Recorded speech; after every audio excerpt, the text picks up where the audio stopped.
एक रिक्वेस्ट थी कि समय के अभाव से और दूरी के वो टाइम जो भी है उसी से हो सकता है कि मैं ज़्यादातर शिविर नहीं अटेंड कर पाऊँगी कभी। तो मुझे जो धारा मेडिटेशन है आपकी उसको करना है, तो उसके लिए कुछ हो सकता है किसी रोज़?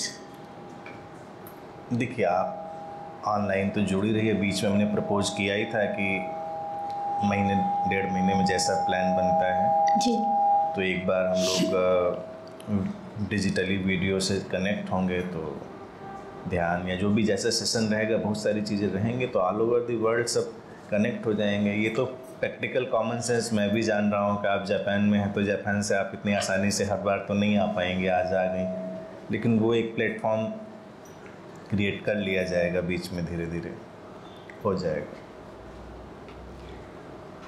और पता नहीं कि ये मेरी अपनी थिंकिंग है, जहाँ कुछ उसके पीछे भी कुछ है, मुझे कुछ नहीं पता इन सब बातों का।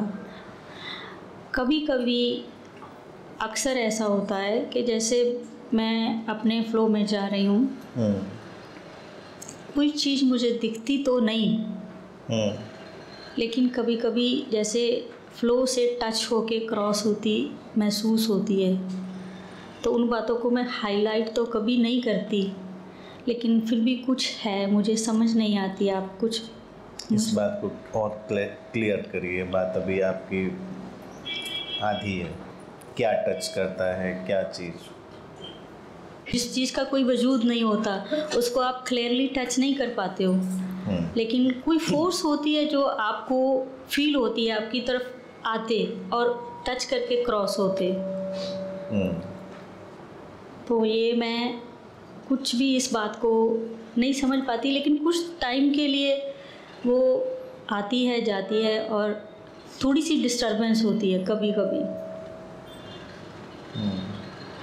और बहुत बार ऐसा होता है, मैं जैसे गाड़ी ड्राइव कर रही हूँ, कभी कभी मैं उसको वॉश कर रही हूँ, तो वॉश करते समय जब उसको पूरी तरह से वॉश कर लिया, उसको स्टैंड बाय कर दिया, तो ऐसा फील होता है कि अभी मैं ड्राइव करूँगी और ज़्यादा जेल उड़ जाएगी, किसी भी तरह उसका एक्सीडेंट हो जाएगा।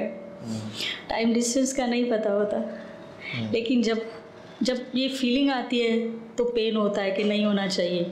हो जाता है, सोचने के बाद हो जाता है। मैं सोचती नहीं हूँ, हाँ, मैंने तो आता है, उसके बाद हो जाता है। कितने एक्सीडेंट कर चुकी हैं अब तक? गिनती नहीं है, लेकिन मैं परेशान हूँ इन बातों के लिए। कहा था ड्राइविंग आती, इसीलिए मैंने मना किया था कि आपके साथ नहीं बैठना है। मैंने पहले इनको टोका था, आपने वहाँ करी होगी, इंडिया में करी। इंडिया में तो पैदल चलने से भी डर लगता है कि कोई किधर से आके ठोक दे, पता ही नहीं। हाँ, संभल के चलिए, वहाँ का हिसाब यहाँ भी लोग पूरा कर सकते।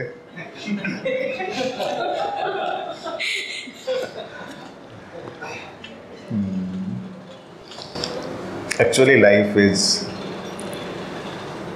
इंटरकनेक्टेड इन सो मेनी वेज। तो कभी कभी बहुत सारी चीज़ें जो हो रही होती हैं, हमको उनके एहसास हो सकते हैं। इसमें कोई मिस्ट्री नहीं होती है, क्योंकि टाइम अपने आप में एक बड़ा ही साइंटिफिक मसला है। इस टाइम जोन में तमाम चीज़ें ऐसी होती हैं जो बन चुकी होती हैं, तमाम चीज़ें अभी ऐसे कॉम्बिनेशन बन चुके होते हैं। तो कई सारे लोग ऐसे सेंसिटिव होते हैं जो उन चीज़ों को भी पकड़ सकते हैं कि जो अभी कुछ होने वाला है, वो इन ए वे किसी को लगता है फ्यूचर है, लेकिन इन ए वे वो प्रेजेंट ही है इस समय। लेकिन ये सब रेगुलेटेड चीज़ें नहीं होती हैं कि आपके हाथ में रिमोट है, आप हर बार देख सकते हो, आई तो आई, नहीं आई तो नहीं आई, बस ये वाली चीज़ होती है जी। इन चीज़ों को मैं कहता हूँ वो एग्जिस्टेंस के गिफ्ट होते हैं। बाबागिरी और दादीगिरी इसमें जो शुरू होती है वो इसी पे कि लोग फिर बैठते हैं, फिर हम बताएंगे, यानी अगर आप 4 बार किसी को कह दें मुझे लगा था एक्सीडेंट हो जाएगा, फिर कोई भी अपनी गाड़ी लेके आपके पास, मतलब आप अच्छी माता बन सकती हैं वहाँ पर, तो लोग गाड़ी लेके आपके पास आएंगे फूल वूल चढ़ा के कि आप बताइए हमारी गाड़ी का एक्सीडेंट होगा कि नहीं होगा, तो ले आँख बंद किया, देखा कि नहीं होगा। तो ये एक फिर गिमिक शुरू हो जाता है, बहुत सारे लोग कर रहे होते। आप जानकर उस चीज़ को नहीं जान सकते, यानी कि आप चाह कर नहीं जान सकते। होता है तो होता है, नहीं होता है तो नहीं होता है। तो ये जो एहसास होते हैं, ये इनकी यही मिस्ट्री है और यही इनकी फ्यूटिलिटी भी है। फ्यूटिलिटी ये है कि जिस चीज़ को आप कंट्रोल्ड वे में जान ही नहीं सकते, उसका कोई मतलब ही नहीं है। वो है तो है, नहीं है तो नहीं है। बस इसी बिंदु को मैं वहाँ पर रोक देता हूँ, क्योंकि इसके आगे भी सारा सुपरस्टिशन का जाल फैल जाता है कि तमाम लोग ये क्लेम करेंगे कि हाँ मैं उसको सिस्टमेटिकली बता सकता हूँ।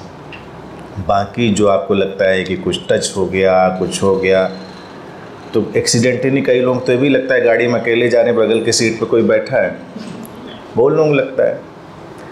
हमारी जो भी 5 सेंसेस हैं, जब किसी भी इमोशन की इंटेंसिटी में होती हैं, वो मेडिटेटिव हो, किसी भी तरह का हो, इमोशनल हो, लविंग हो, व्हाटएवर हो, हमारी 5 सेंसेस, हर सेंस अपना एक हेलुसिनेशन क्रिएट करती है। उसको हेलुसिनेशन वर्ड ही मैं यूज करता हूँ।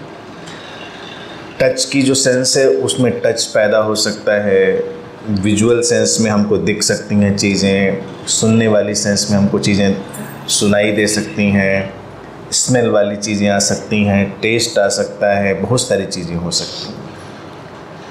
इनकी एक्चुअल प्रेजेंस नहीं होती, इनका कोई एक्चुअल नहीं होता। बस ये है कि वो आपको लगा, जैसे मान लीजिए मैं यहाँ बैठा हूँ, अब आपने मुझे देख लिया, आपने मुझे सुन लिया, आप मेरी आवाज़ से भी परिचित हैं, अब वो तो वीडियो में भी आप आवाज़ से परिचित हैं, अब यहाँ आ गए हैं तो, और आपकी मेमोरी सब डेटा रिकॉर्ड कर रही है। अगर आपके मैंने कंधे पे हाथ भी रखा तो आप मेरा टच भी जानती हैं, आपकी बॉडी मेरा टच भी रिकग्नाइज करती है। और आप कहीं बहुत इमोशनली अपने घर में बैठे हों तो आपको लग सकता है अभी अनंत से निकल के गए इधर से, क्योंकि हमारे यहाँ आने की भी एक एयर में रिपल है ना, उस रिपल को भी आपकी बॉडी ने रिकग्नाइज कर लिया है। तो लेकिन क्या वो सचमुच में घटना हुई होगी? सचमुच में नहीं हुई होती है। हमारी सेंसेस लेकिन उनको रिकॉल, रिकलेक्ट और रिक्रिएट कर सकती हैं। तो ऐसी बहुत सारी चीज़ें होती हैं जिनका है, परेशानी नहीं है उनको तो एंजॉय करिए, परेशानी हो उनसे तो विड्रा कर जाइए, उनसे किनारा कर लीजिए। मान लीजिए आप बैठे हैं, अच्छी खुशबू आपको आ रही है, अब बिना पैसा खर्च के आपको परफ्यूम की खुशबू आ रही है, तो इसमें नुकसान क्या है? खुशबू लीजिए, एंजॉय करिए। आप अकेले गाड़ी ड्राइव कर रहे थे, कोई दोस्त नहीं था, आपको लग रहा है नहीं कोई साथ में जा रहा है, आप डर नहीं रहे, आपको प्रॉब्लम नहीं है, तो संग साथ एंजॉय करिए। और आपको डर लग रहा है तो उस हेलुसिनेशन से बाहर होने का रास्ता ढूंढिए, प्रॉब्लम कहीं नहीं है। बस जैसे ही उसको कोई इंसान बहुत फेस वैल्यू पे पकड़ने की कोशिश करता है, वो प्रॉब्लम खड़ी हो जाती है। वो फेस वैल्यू पे नहीं है, हमारा ही माइंड हमारी 5 सेंसेस के थ्रू चीज़ों को रिक्रिएट कर रहा होता है, बस इतना सा होता है। थैंक्स अ लॉट हमें यहाँ बुलाने के लिए और हमारे साथ रहने के लिए। Thank you.